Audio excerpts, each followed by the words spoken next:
Muy buenos días a todos los que nos acompañan desde la Facultad Seccional Chiquinquirá. Bienvenidos a la Feria del Libro 2025. Muy emocionados de estar aquí el día de hoy presentando sus proyectos de investigación y trabajos que realizan los docentes y los estudiantes en esta Feria del Libro.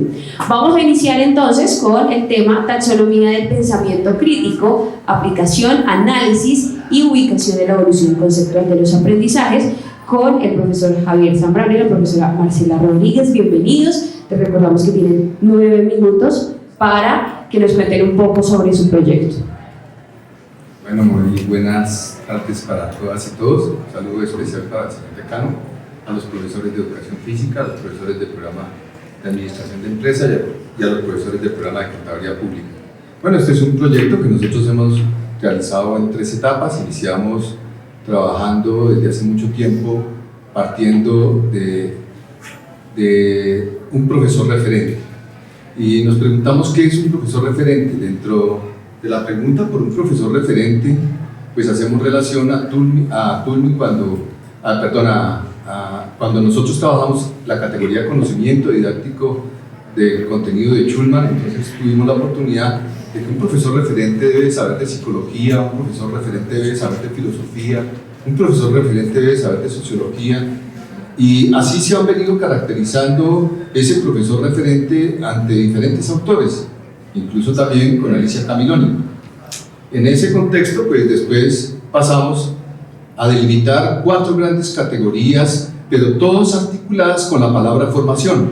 Esa categoría tiene que ver con la didáctica y con la pedagogía, tiene que ver con el currículo y tiene que ver con la educación. La palabra educación la trabajamos desde las tradiciones y los etnovismos, pero también además pues todo lo que el joven estudiante entra al aula de clase y que también aprendieron en el mundo de la vida. La pedagogía para nosotros es muy importante porque contextualiza lo que queremos en la taxonomía del pensamiento crítico, que es la formación en pensamiento crítico, y eso lo da la pedagogía.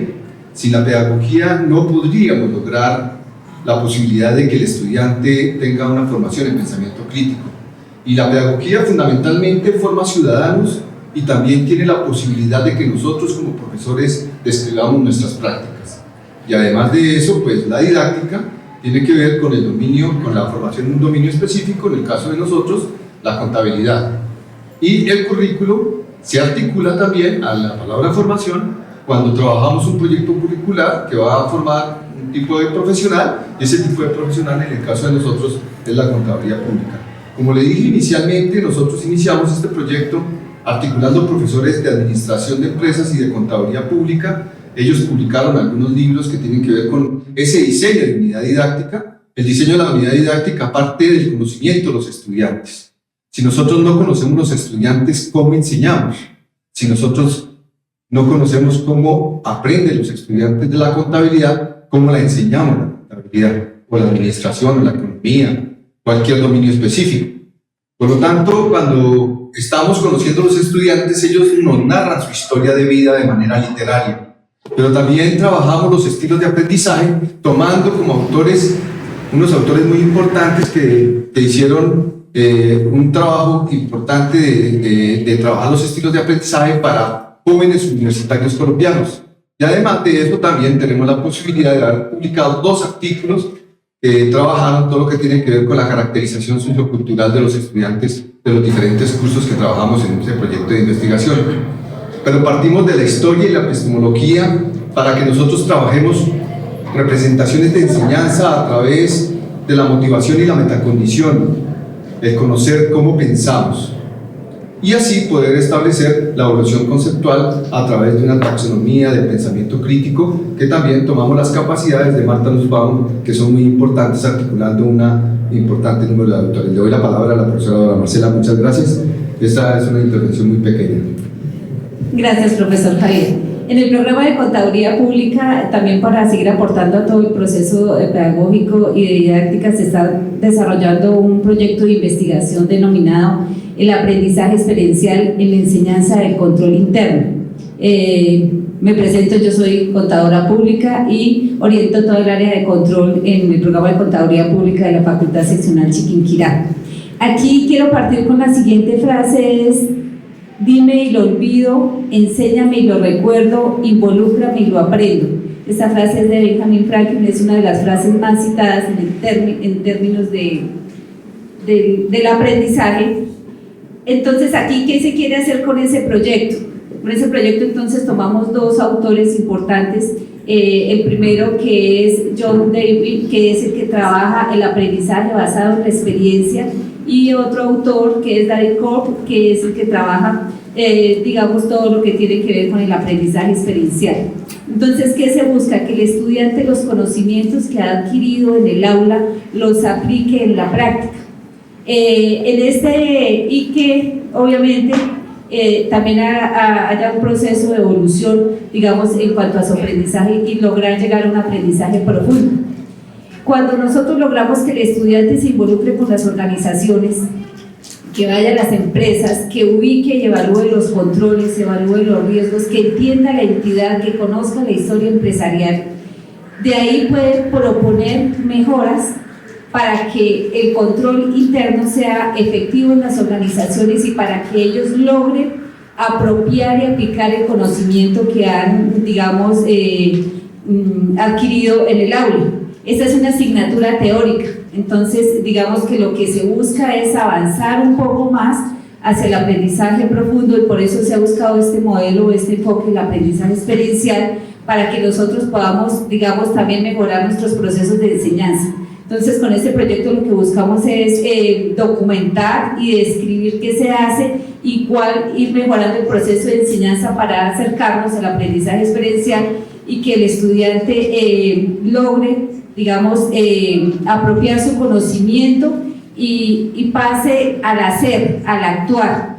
Cuando pasa al hacer y al actuar, entonces se involucran unos procesos de reflexión y unos procesos de motivación también. Cuando él se apropia de su aprendizaje, cuando él se motiva, cuando él sabe qué está haciendo, cuando él sabe cómo le puede aportar a una organización, cuando identifica las debilidades de control y a partir de esa identificación logra hacer unas propuestas de mejora, pues está generando también reflexión y está generando un cambio y a la vez está aprendiendo. Entonces, digamos que con este proyecto, dentro de los objetivos que se plantearon es pues, primero hacer una revisión sistemática un poco más profunda, ya que son pocas las investigaciones que hay en cuanto al control interno relacionado con el aprendizaje experiencial. Entonces, como nosotros, la forma de enseñanza, así sean unas asignaturas teóricas, también las podemos apropiar, y este conocimiento que se adquiere, como el estudiante puede aplicarlo, y también se está haciendo un aporte, digamos, social, un aporte a la empresa. Además de que también se están desarrollando habilidades en los estudiantes de interactuar y socialmente también participar, y que sea un actor, digamos, de su aprendizaje y que le aporte y que sienta que le está aportando a su proceso de formación y le está aportando a las empresas que se han tomado como objeto de estudio. Y esta asignatura la encontramos en séptimo semestre, donde nosotros estamos iniciando nuestro proceso de investigación, que es la base que nos da para la auditoría y para la revisoría fiscal. Digamos que es uno de nuestros papeles fundamentales como contadores públicos, y necesitamos que el estudiante apropie el conocimiento y logre entender cómo aplicarlo.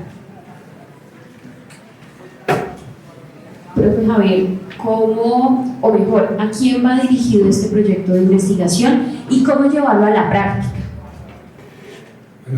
Bueno, nosotros en los tres proyectos de investigación que han articulado como esta línea de trabajo, pues hemos tenido la posibilidad de trabajar con profesores de administración de empresas y de contaduría pública, y pues va dirigido a los estudiantes. Seguramente los estudiantes tendrán la posibilidad de vivir todo este proyecto de investigación a través de la investigación-acción participativa en el aula de clase con los estudiantes.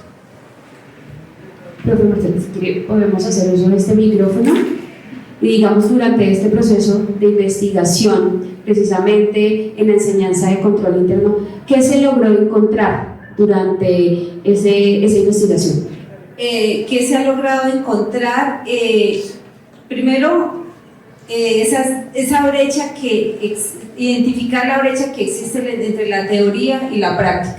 Entonces, a partir de ello, de esa identificación, entonces hemos logrado avanzar en que los estudiantes propongan unas mejoras y con el aprendizaje experiencial, digamos que es su última fase, que es la aplicación, que logren aplicar, intervenir en la organización y dejar como su huella o su sello. Entonces, además de aprender, también le están aportando a una organización y están entendiendo la empresa para que en su papel o en su rol como contadores públicos pues puedan aportar a la confiabilidad de la información y pues nosotros como contadores públicos, fedatarios de fe pública, seamos garantes. Entonces, eso hemos logrado, esos han sido como los logros, y en esa interacción, digamos, con un entorno real, con una problemática real, también nos ha permitido hacer convenios con las organizaciones y ha permitido que los estudiantes ya profesionalmente también se proyecten. Profe Javier, desde la taxonomía del pensamiento, ¿por qué es importante que los estudiantes, los docentes y por qué no la comunidad conozcan un poco de este tema y de esta investigación que se hizo desde Chiquinquirá? Esta investigación, como le he dicho anteriormente, viene a través de 3 grandes etapas. Estamos en la aplicación de la taxonomía, en la formación de pensamiento crítico, que consideramos que incluso es patentable porque nosotros fuimos los que lo formulamos. Es decir, pasar del aprendizaje significativo, que es una categoría de aula, al aprendizaje profundo, implica muchísimas cosas. Y por lo tanto, lo que implica es que el estudiante viva su experiencia dentro de su misma práctica. Entonces se benefician pues todas las organizaciones con las que va a trabajar, también todo el Estado, porque la formación en pensamiento crítico da la posibilidad para que el estudiante tenga la posibilidad de ser mejor ciudadano. Y eso pues también tendrá que repercutir en un mejor país, una mejor nación. No sé si alguien tenga alguna pregunta para los profesores. Profe, sí, se acerca un poquito para que podamos escucharlo, por favor.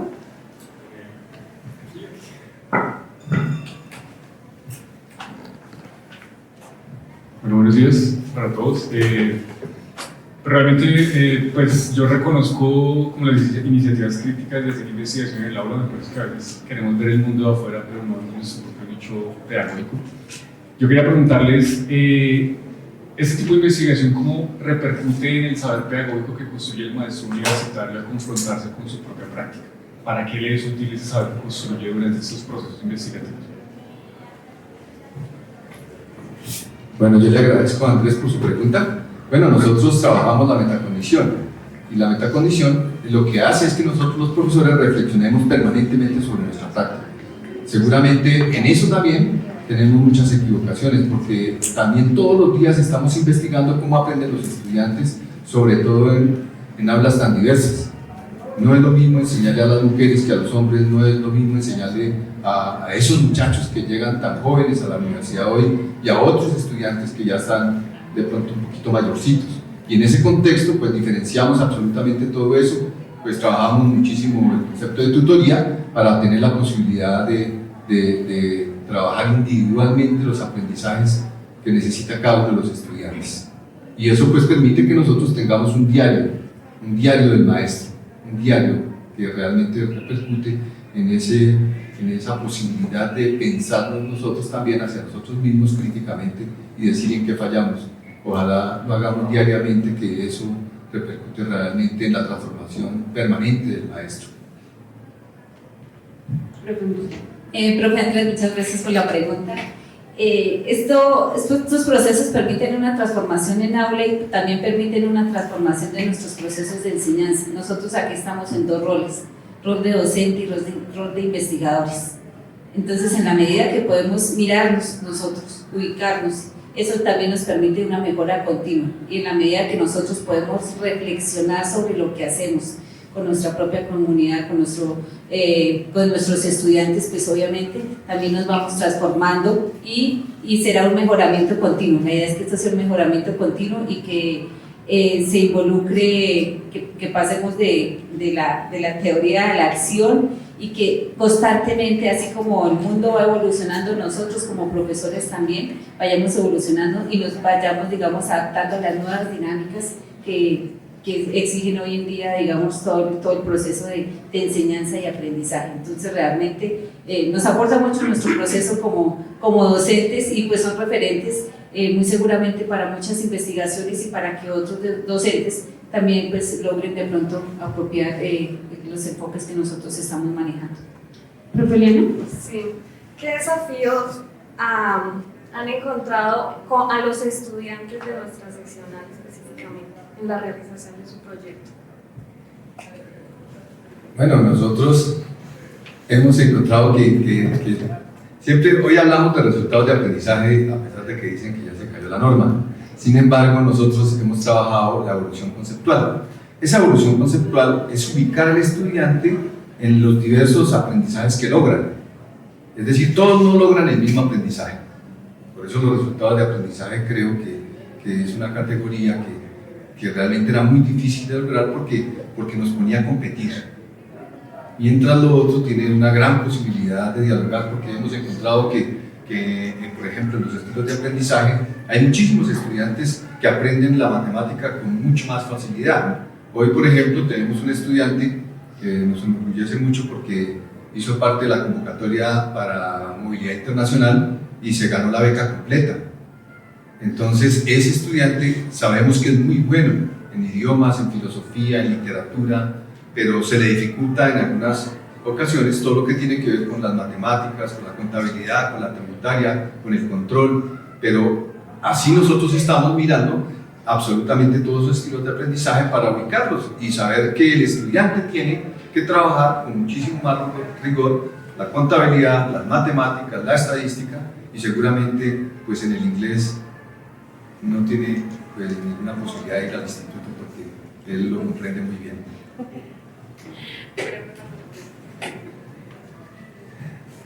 Gracias, profe Eliana, por la pregunta.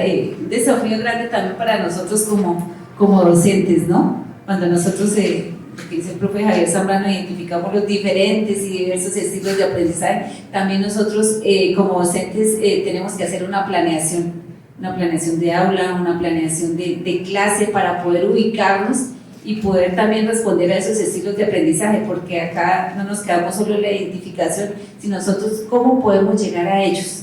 Entonces yo creo que el desafío también grande es para nosotros, poder inclusive cambiar nuestras formas de enseñar y adaptarnos a esos estilos tan diversos que encuentra uno en aula. Bueno, yo les tengo una pregunta y es acerca de esos nuevos estilos de formar, de educación, y podríamos hablar que estos dos proyectos de investigación tienen un ítem relacionado con la inclusión en educación, y hace poco también lo hemos visto mucho últimamente y en tendencia, y es cómo las universidades y las instituciones educativas deben hacer ese aporte a la inclusión, no solamente recibiendo estudiantes, sino precisamente, profe, y usted lo mencionaba, el saber cómo enseñarles y ser un apoyo para los estudiantes. Bueno, el tema de la inclusión es muy importante hoy, sabemos eso, le agradezco mucho por la pregunta, y a la profesora Eliana, gracias por esa pregunta tan importante que me hizo realmente reflexionar profundamente sobre el rol que nosotros cumplimos como profesores. Sí, pues en los estilos cuando nosotros trabajamos estilos de aprendizaje, también miramos los obstáculos que tienen los estudiantes para poder aprender un dominio específico. En ese contexto, pues también tenemos que ubicar diferentes representaciones de enseñanza. Entonces, esas diferentes representaciones de enseñanza, tomando como fuente a Alicia Camiloni, que trabaja la didáctica de las ciencias sociales, porque la didáctica emerge desde las ciencias puras, desde las ciencias naturales. Sin embargo, pues se ha venido reflexionando por importantes didactas de las ciencias sociales, como Alicia Camiloni. Ella pues nos propone un número importante de representaciones de enseñanza, incluyendo también, pues seguramente, a representaciones de enseñanza que tiene que ver con la pregunta que tú me hiciste de diversa población, no solamente de la que tú hablas, de la inclusión y de toda esa cantidad de población estudiantil que encontramos en el aula.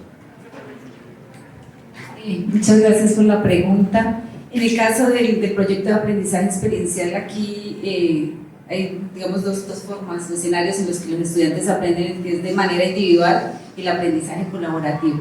Entonces, en la medida que se logran integrar ellos, que logran también trabajar en comunidad, y el aprendizaje colaborativo me permite eso, aceptar al otro, ¿no? Ser más incluyente.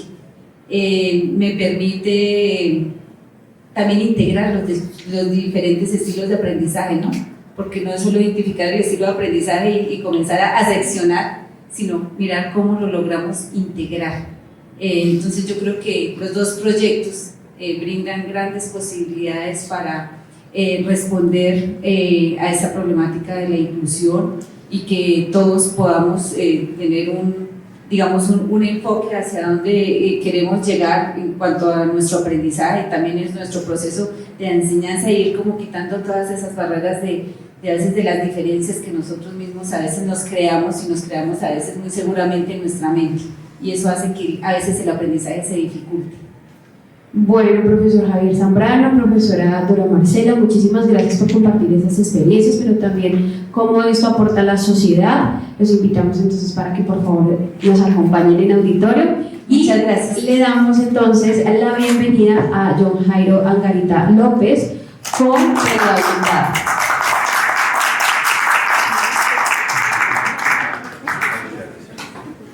Bueno, realidad aumentada para potenciar la diversidad y la inclusión en la educación superior. Agradecemos entonces al profe para que nos cuente un poquito acerca de este proyecto de investigación. Bueno, muy buenas tardes para todos. De verdad que muy contento de estar acá, compartir estas bonitas experiencias que vengo trabajando desde la especialización que hice en la UPTC en informática para la docencia, donde pues tomo como un gran valor en todos estos procesos de enseñanza-aprendizaje y no el uso de las tecnologías, porque todo el mundo usamos las tecnologías. Hay unas críticas fuertes en qué es uso y qué es apropiación, ¿no? Hay una brecha muy amplia en el uso y la apropiación de las tecnologías. Entonces, pues tomo un amor grande por este tema de la realidad aumentada. He investigado, he escrito en varios artículos sobre el tema. Se ve inicialmente que la realidad aumentada está enfocada hacia el marketing, sobre la suposición de lugares, de objetos, en cómo dábamos a conocer productos, bienes o servicios. Ya, digamos, dentro de sus avances, la realidad aumentada, un paso importante a la medicina, donde ya por medio de la realidad aumentada hacemos cirugías y hacemos trasplantes en el mundo. Pero pues nace una preocupación grande en el 2018, si las universidades públicas o privadas hablan de la diversidad y la inclusión, hablan de género, hablan de los negros, de los raizales y de las diferentes poblaciones en este país, y sacan políticas, ¿sí? Y cumplen índices bajo lo que nos establece el Ministerio de Educación. Entonces me nace una pregunta grande, y es ¿cuál? ¿Las universidades realmente sí están preparadas o cuentan con las herramientas necesarias para afrontar los problemas de personas con discapacidad, personas ciegas, sordas, ¿cierto? Personas con dificultades que llegan a la universidad? Digamos que ya hemos tenido experiencias que han llegado a poblaciones de 10, 15 personas sordas y no tenemos las herramientas necesarias para poder afrontar o asumir este proceso de enseñanza-aprendizaje en este tipo de población. Entonces, más que escribir alguna reflexión profunda, las universidades no tienen objetos virtuales de aprendizaje.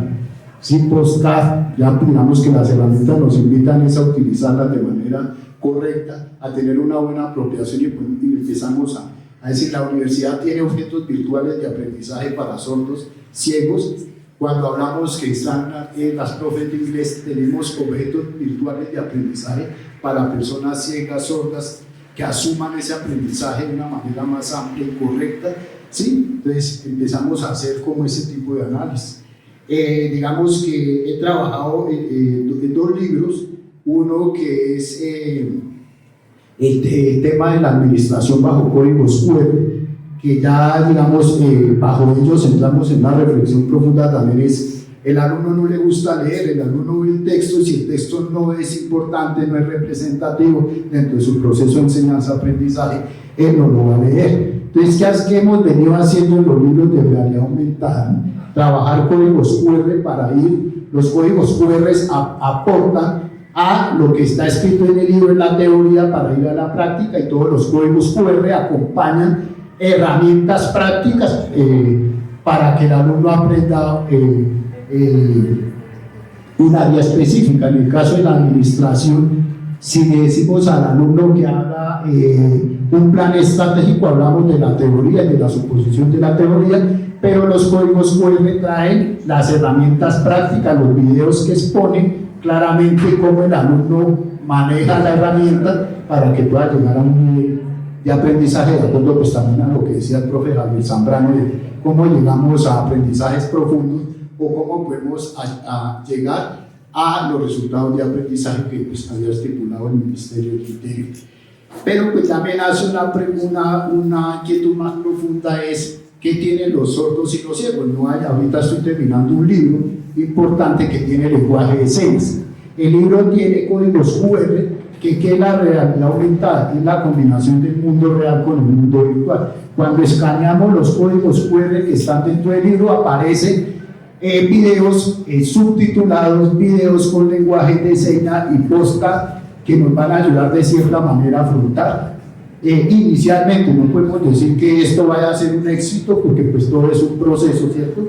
También es una invitación y una reflexión a las universidades. Sí, tenemos una política de diversidad e inclusión, pero pues necesitamos ese material. Entonces estos libros nos invitan es como a reflexionar. Solo estamos trabajando para un tipo de población, estamos afrontando los desafíos reales de mucha gente que quiere estudiar con diferentes discapacidades y problemas, poblaciones LGTBI, más que ha venido creciendo en el mundo, porque digamos que ahí voy a una frase que tengo, que la diversidad y la inclusión debe partir del corazón del docente, y él es el que debe empezar a hacer sus diseños de clase enfocados no solo hacia un tipo de población, sino diferentes tipos de personas. Entonces, pues esa es como la reflexión, ¿no? Entonces, pienso que la universidad o las universidades públicas de este país, las privadas, sí deben dar un paso a ese tipo de libros. Además, que los libros son prácticos, ¿no? Los libros no traen sola teoría. El alumno ya está cansado que el profesor se pare a teorizarle con 40, 50 diapositivas, o que lo mande a leer un capítulo completo de un libro que no tiene otro tipo de herramientas importantes para que puedan fortalecer su proceso de enseñanza. Entonces, esa era como la reflexión que quería mostrar el día de hoy. Muchísimas gracias a todos los que están presentes. ¿Tienen preguntas para el profesor? Sí, profe. ¿Aceptas, por favor?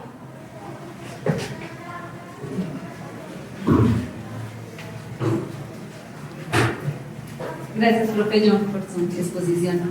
En términos de nuestra universidad, ¿qué brecha se encuentra para, digamos, aplicar todo lo que tiene este proyecto de investigación, sobre todo en el tema tecnológico? Creo que nosotros vivimos una brecha y un desafío, una limitante. Entonces, ¿cómo se logra de pronto materializar todo este ideal que está en el proyecto asentado que ustedes ponen? Digamos que la reforma académica de la UPTC que estamos trabajando nos deja una gran oportunidad en el tema de la interdisciplinaridad. Es cómo identificamos otros grupos de investigación, ¿sí? Las ingenierías de sistemas, ¿cierto? Los programadores, los diseñadores son un gran soporte para que nos unamos entre diferentes grupos disciplinares de la universidad podamos sacar libros que realmente aporten a ese crecimiento y a ese tipo de población. Yo pienso que también la universidad debe pensar en un repositorio de objetos virtuales de aprendizaje, no solo para personas comunes y corrientes como nosotros, sino para personas que tengan este tipo de discapacidades. Entonces, la reflexión es para todos, ¿no? Realmente usamos las tecnologías, se viene ahorita el mundo de la hecatombe con el tema de las inteligencias artificiales, y sí las usamos, pero no tenemos un uso apropiado de ellas. Si podemos observar las inteligencias artificiales, ahorita hay muchas aplicaciones de video que pueden ser un gran soporte, pues, digamos, para trabajar videos subtitulados, podcasts que nos puedan servir o nos sean de gran apoyo para este tipo de proyectos. Pero yo pienso que, de acuerdo a la reforma académica, aquí viene el tema de la interdisciplinaridad y cómo aportamos todos desde nuestras disciplinas para empezar a forjar nuevos sistemas de educación y nuevos sistemas de enseñanza-aprendizaje. Profe, ¿por qué hacer este tipo de investigación? Y bueno, yo veo que usted tiene aquí el libro Sistematización de conceptos de marketing con realidad aumentada. ¿Por qué leer ese libro? Bueno, el libro, los libros que hemos venido escribiendo con la profe Ana Patricia Díaz Saldana y con el profe Fabio Camargo, y ahorita pues mediante un convenio con la Universidad de Pamplona, que estamos trabajando dos proyectos importantes, es que vienen con aplicaciones móviles, ¿no? Tienen sus imágenes, sus códigos QR, que por medio de la aplicación móvil los escaneamos y encontramos podcasts, videos subtitulados, ¿sí?, que van a aportar ya a ese tipo de iniciativa que tenemos en cuanto a la diversidad y la inclusión en la educación superior. Bueno, profe John Jairo Angarita López, no sé si alguien más tenga alguna pregunta para nuestro profe.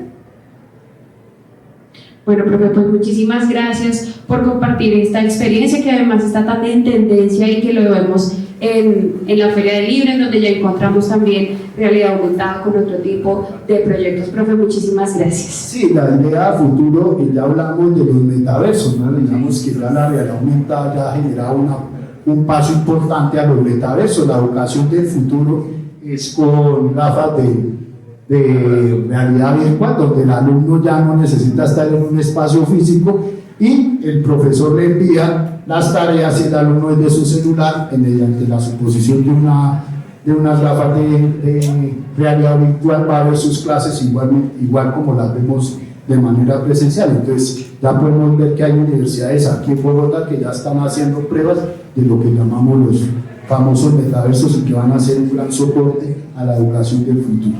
Muchísimas gracias para mí. Muchas gracias, profe.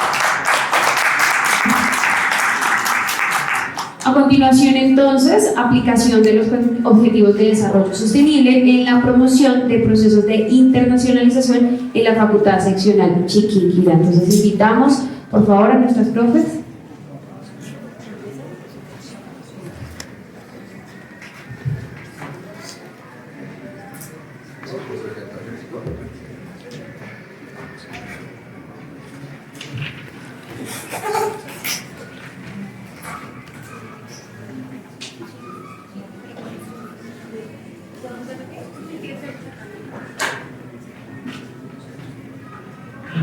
Bueno, entonces le damos la bienvenida a la profesora Eliana Bernal Umpaque y a Mari Ortiz Jiménez, quien el día de hoy precisamente nos va a hablar de esta aplicación de los Objetivos de Desarrollo Sostenible en esa promoción de procesos de internacionalización desde la Facultad de Chiquinquirá.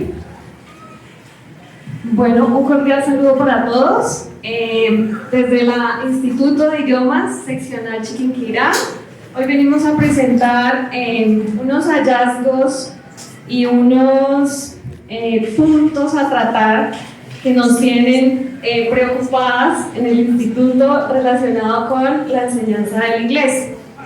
Bueno, este proyecto nació con todos los procesos de la reforma académica que se han venido realizando. Entonces, en los diferentes claustros hemos repensado nuestros currículos de cómo la reforma académica no sea un proceso estructural y normativo, sino verlo de una forma crítica, contextualizada, y de esta forma pues quisimos hacer un proyecto las dos con los estudiantes de nivel 5 de la facultad. Como ustedes saben, son grupos con 3 programas académicos: contaduría, administración y educación física. Entonces es digamos una población pues heterogénea. Okay.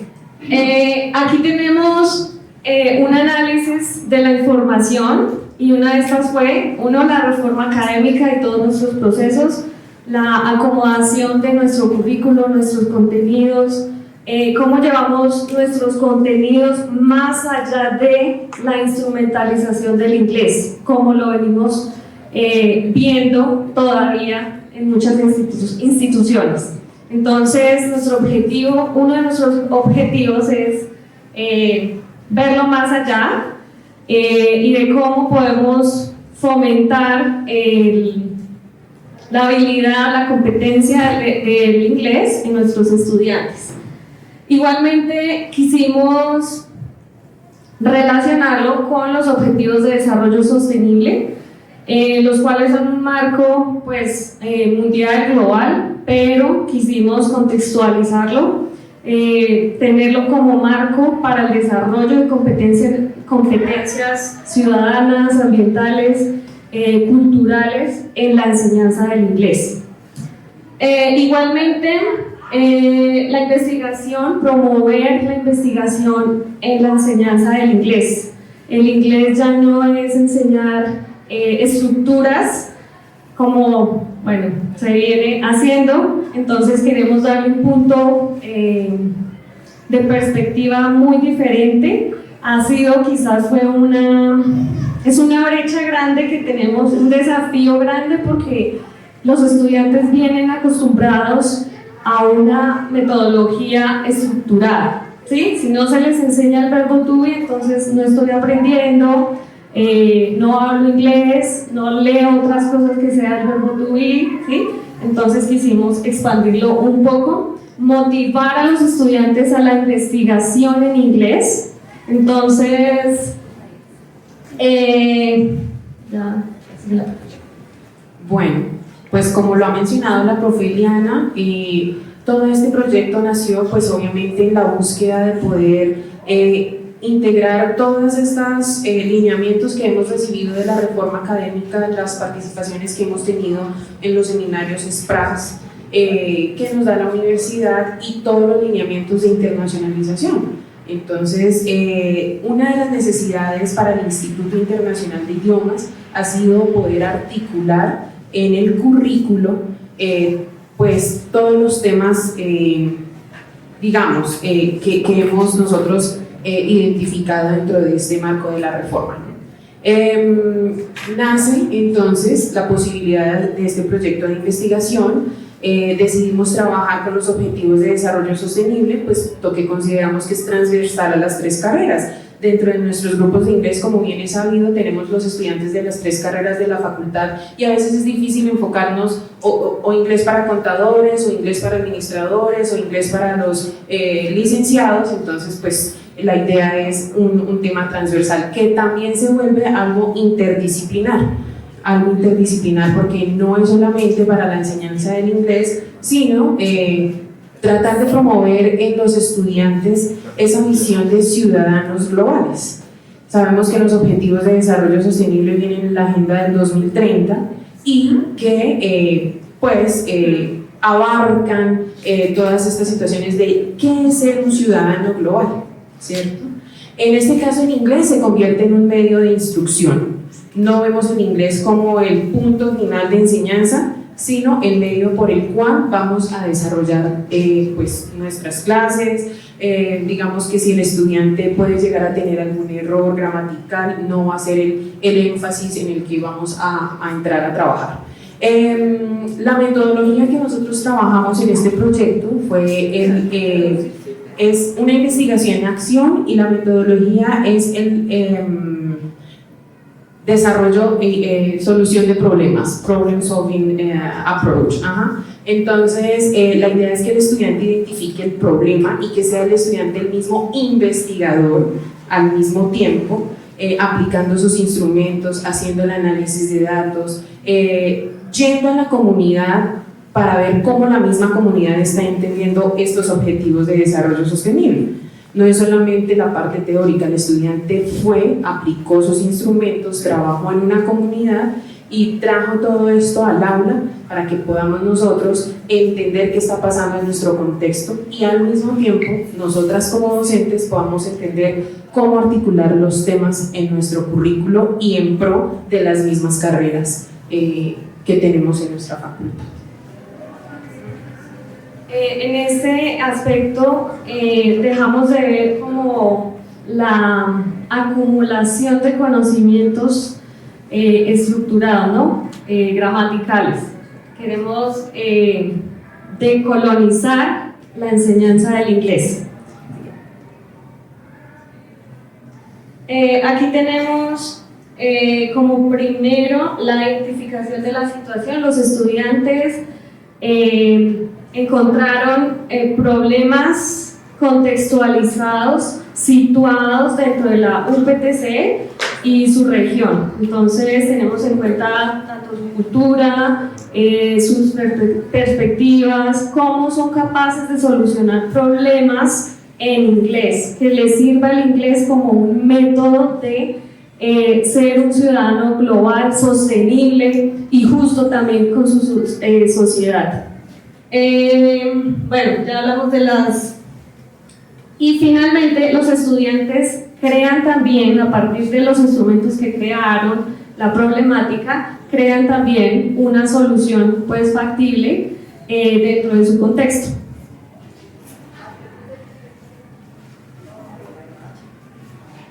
Bueno, en este momento y en la etapa en la que estamos en el análisis de datos. Nosotros obviamente tenemos unos resultados esperados de este proyecto. Esperamos poder articular de manera interdisciplinar nuestros currículos de inglés a las demás carreras, pues para contribuir en todo, como lo hemos dicho, el marco de la reforma académica. También pues queremos seguir promoviendo y motivando a los estudiantes en todos esos procesos de investigación, porque a veces los procesos de investigación se pueden convertir en algo en el que los estudiantes enfrentan muchos desafíos, y la investigación es bonita, la investigación es sencilla si uno la hace ver de la manera correcta. Y ahora pues investigación en inglés, no, pues va a ser un desafío más grande. Entonces pues también queremos hacerle ver a los estudiantes que el inglés no es solamente por cumplir un requisito de grado o en un nivel y ya me olvidé del inglés. No, que vean el inglés como esa herramienta que les va a servir en el día a día, en su vida profesional, y que pues puede ser algo que más adelante puedan sacar provecho en sus futuros profesionales. Finalmente pues es una invitación también para motivar la investigación en inglés, a que los estudiantes consulten sus artículos en inglés. Cuando se les dio la oportunidad de hacerlo fue un choque para ellos realmente. Entonces fue un proceso desafiante y retador tanto para ellos como para nosotros, porque no solo instruimos sino también motivamos para que pues, el proceso se lleve a cabo.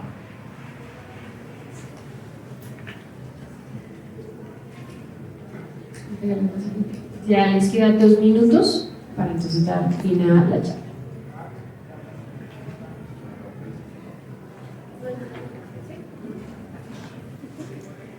Muchísimas gracias, profe Eliana, Mari, por un tema que realmente nos compete a todos como sociedad, y es el tema del enfoque al inglés, y como lo mencionaba la profe, es incentivar a nuestros estudiantes a la investigación desde un segundo idioma. Muchísimas gracias. A ustedes, gracias.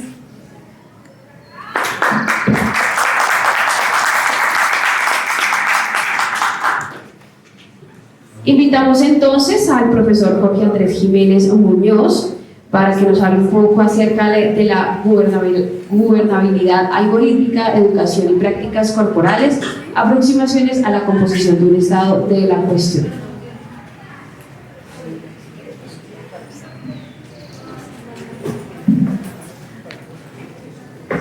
Buenos días para todos y para todas. Un saludo especial a los estudiantes de la Escuela de Educación Física de Chiquinquirá que se encuentran aquí presentes, construyendo academia y empoderándose de estos espacios y estos escenarios que son políticos ante todo, más que conocimientos, son políticos. Bueno, mi investigación, mi planteamiento surge a partir de un escándalo que no sé si ustedes conocieron, la Cambridge Analytica, que explotó en el 2010 más o menos. La Cambridge Analytica era una empresa de datos que empezó a capturar informaciones de millones de usuarios a través del perfilamiento de personas en redes sociales, específicamente en Facebook. Esos datos se usaron y se manipularon por políticos para conducir tendencias y elecciones políticas, es decir, para ayudar a elegir a aquellos que nos gobiernan. Y a partir de ese escándalo aparecieron algunos elementos que el profesor hace poco mencionó, como la Ley de Tratamiento de Información, que es la que nos está regulando actualmente. y es que nuestros datos merecen ser respetados porque es una invasión a nuestra privacidad. Pero nosotros nos preguntamos hasta qué punto esas leyes alcanzan a reglamentar esos procesos, porque todos nuestros comportamientos que son corporales, y voy a usar esta imagen que se encuentra acá de la Feria del Libro que me parece muy interesante, pues nuestro cuerpo es un territorio político, y es un territorio político porque es interpelado por discursos, por tendencias, por perfilamientos que están produciendo las que ustedes hoy en día conocen como las Big Tech, que son esas grandes empresas de manipulación de datos como Amazon, como Facebook, como Meta, sobre las cuales nosotros nos encontramos supremamente controlados y vigilados, incluso hasta castigados. No en vano, por ejemplo, en la elección de Donald Trump, que es una de las grandes potencias mundiales de Estados Unidos, este señor, el dueño de la empresa Tesla, fue definitivo en la elección de los votantes. Entonces ustedes se preguntarán, pero bueno, ¿y nosotros en educación física qué pitos tocamos ahí? Pues resulta y pasa que desde la educación física nosotros asumimos al cuerpo y al territorio, y el cuerpo es vulnerado por estos poderes y estos saberes, por discursos que condicionan nuestros comportamientos.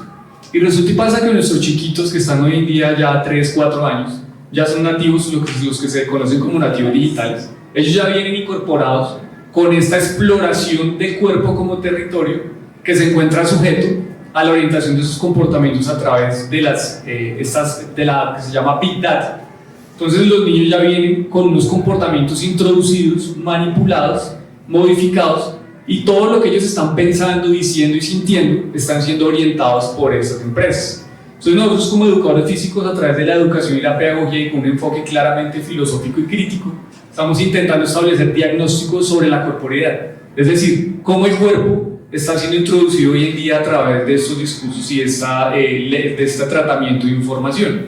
Entonces, por mencionarles un ejemplo, ya los cuerpos del siglo pasado, que eran cuerpos analógicos, que tenían otros comportamientos y otras tendencias, tenían una educación física y una educación particular. Hoy en día ya tenemos que repensar eso, porque los niños están llegando con otras informaciones, con otros comportamientos y con otros perfiles. ¿Cuáles son? ¿Cómo están viniendo ellos?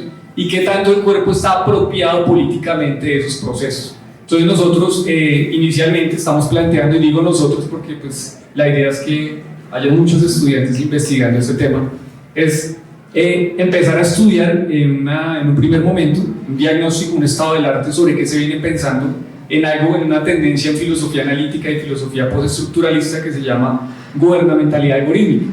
¿Qué es un algoritmo? Es un sistema que recopila muchas informaciones sobre el cuerpo y las manipula para darle determinadas tendencias. ¿Cómo podemos aprovechar eso en la educación y cómo podemos promover prácticas corporales y prácticas educativas que nos enseñen a resistir esta invasión de datos? Porque nuestro cuerpo es un territorio soberano y tenemos que establecer una mirada crítica frente a esta manipulación.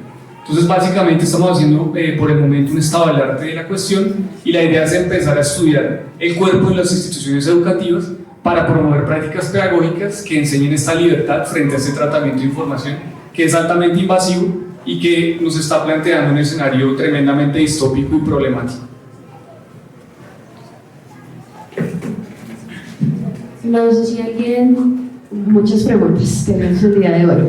Empezamos por el profe Javier. Bueno, muchas gracias. ¿Me acerco? Sí, profe. Bueno, profe, que para antes que su merced pregunte, tenemos 3 minutos, ¿vale? Bueno, ahí surgen como 2 grandes categorías que uno podría tomar desde Foucault. Uno, la categoría experiencia, que va de la mano con la categoría subjetividad. Entonces, nosotros veíamos anteriormente, históricamente, cómo realmente nos disciplinaron el cuerpo a través de los discursos de Foucault. Pero hoy podríamos estar pensando en unas nuevas formas de disciplinar el cuerpo. Sí, básicamente yo creo que la disciplina se reconfigura, la disciplina del siglo XX, de vigilancia, de castigo, de que estábamos todos sometidos a espacios arquitectónicos, tecnológicos, donde se regulaban los comportamientos y se construía la subjetividad. Yo creo que no. Estamos ahora en una sociedad del performance, del rendimiento, de la sofisticación tecnológica, Y en ese sentido, el cuerpo está siendo configurado y la subjetividad está siendo configurada de otra manera, porque en vigilancia, en vigilar y castigar hay un cuerpo disciplinado, enclaustrado. Hoy en día es un cuerpo aparentemente libre, tenemos libertad de decisión, pero esa libertad de decisión está siendo manipulada por aquello a lo que las Big Tech nos quieren llevar. Entonces creo que ahí el pensamiento y la reconfiguración de los discursos tiene que verse de otra manera. Por eso en filosofía analítica surge la categoría de gubernamentalidad algorítmica, que es lo que estamos empezando a estudiar. ¿La genealogía? Una genealogía, exactamente. Bueno, y vemos que ya haciendo estudios en cuanto a la inteligencia artificial, que es más una amenaza que una gran oportunidad para la sociedad, y que ya hay estadísticas profundas y gente que ha empezado a hablar sobre el tema, que tiene que ver con lo que viene estudiando. Quisiera mirar, o qué mirada tiene su merced en cuanto a los comportamientos, que esos comportamientos y el mal manejo o el mal uso apropiado de las tecnologías de la información y la comunicación, y cómo los alumnos, nosotros como docentes, las grandes empresas empiezan a brindar información, y esos comportamientos se van a volver en tendencias para la toma de decisiones de los grandes poderes del mundo. Entonces, eso tiene que ver mucho con lo que está conversando, y es algo que hay que analizar a profundidad también, y que va de la mano con lo que su merced está expresando. Muchísimas gracias. Bueno, profesor, rápidamente, el cuerpo está siendo hoy en día muy vulnerable a esos poderes. Entonces, promover prácticas pedagógicas, políticas y críticas que construyan escenarios de construcción de subjetividad alternativa a esos modelos de vigilancia, de regulación y de, dijéramos, modificación de nuestros deseos, porque lo que hacen esos datos es llevarnos al deseo, explorar nuevos deseos y deseos orientados políticamente a decisiones que son cruciales en el mundo. Entonces ahí yo creo que tenemos que empezar a pensar la educación. Bueno, última pregunta y ya cerramos con el tema. Sí, José Ángel Villabona, profesor Andrés, muchas gracias por la disertación. Digamos que se invisibiliza, se niegan las prácticas sobre el cuerpo, sus espiritualidades y un montón de cosas que su merced viene indicando. La pregunta básica es: ¿de qué manera nosotros desde Chiquinquirá podemos establecer como unas políticas frente al tratamiento de los datos? Es decir, ¿cómo generamos una resistencia frente a esa ética? Porque en Colombia no hay como una ley que establezca ese tratamiento de datos, o sea, todo es permisivo, básicamente, maestro Andrés. Gracias.